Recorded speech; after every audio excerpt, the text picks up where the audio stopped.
Welcome to Quick Charge. In Ephesians 1:8, Paul exclaims, "How rich is God's grace, which he has given to us fully and freely."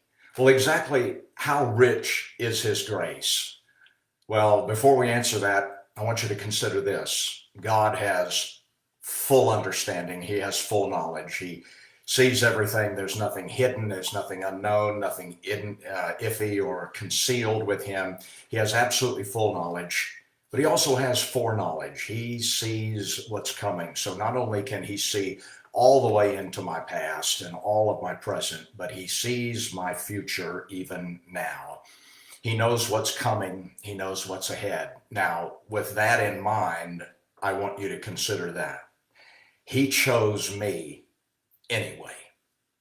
In spite of all of that, all of the full knowledge and the foreknowledge, he chose me. Paul said it this way: I was chosen in him before the foundation of the world.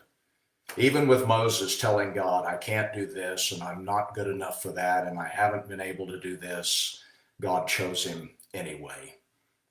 God spoke to his nation of Israel, and he said, he didn't choose you because you had more people than other nations. In fact, you had the smallest number of all of the nations, but he chose you anyway. Gideon admitted freely that he was the weakest, the smallest, the least, the most fearful of all, and yet God chose him anyway. Paul said it this way: I am the least important of all the apostles. In fact, I caused so much trouble for God's church that I don't even deserve to be called an apostle. But God treated me with undeserved grace. So even though God knows my history, he knows my background, he knows my past, he knows my roots, he knows every circumstance of my life, he knows the who, what, and where of where I've come from and what I've come out of. He knows all of the imperfections and the brokenness and the damage.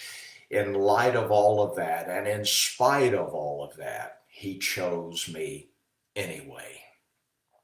What's more, and there is more, he is committed to me always.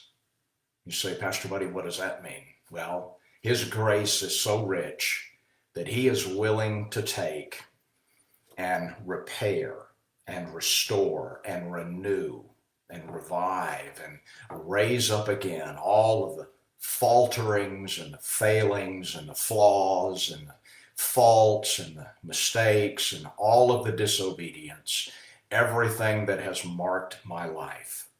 And then he causes that to serve his purposes rather than for it to serve as guilt or shame or condemnation in my life.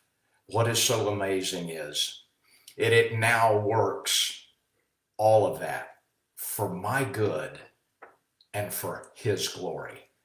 Nothing wasted, nothing lost, nothing regretted.